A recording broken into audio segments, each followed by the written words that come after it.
La Cité radieuse, c'est un projet, encore une fois, qui est commandé à Le Corbusier en 1945, mais que Le Corbusier porte dans ses cartons depuis les années 20.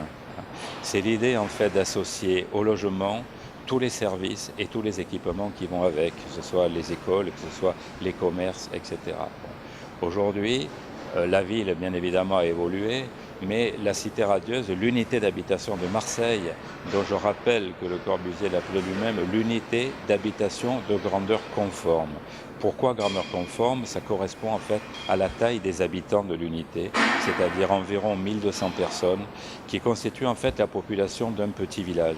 Et Le Corbusier insistait beaucoup sur cette notion de grandeur conforme parce que selon lui, c'était la taille sociologique nécessaire et suffisante pour que les gens puissent vivre en communauté.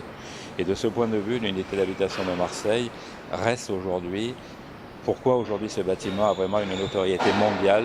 Parce que ça reste l'expérience en matière d'architecture du logement la plus inattendue et donc la plus célèbre.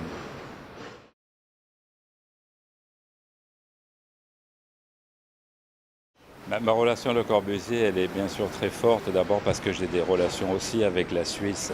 J'ai eu la chance notamment d'être un des architectes de l'exposition nationale suisse en 2002, et en plus ça sur la ville de Neuchâtel, où Le Corbusier avait lui-même de nombreux liens, et puis plein d'autres éléments me relient en fait à la vie, à l'œuvre de Le Corbusier. Mais surtout, ce que je voudrais dire, c'est qu'en travaillant sur Le Corbusier, que ce soit en écrivant des livres, en organisant des expositions, en faisant des conférences, etc., j'ai eu le sentiment au fil des années de mieux comprendre l'architecture et surtout de mieux comprendre le combat de l'architecte qui reste un métier extrêmement difficile. Et de ce point de vue, je veux dire, ma relation avec Le Corbusier, elle est évidente et j'espère qu'elle continuera encore longtemps.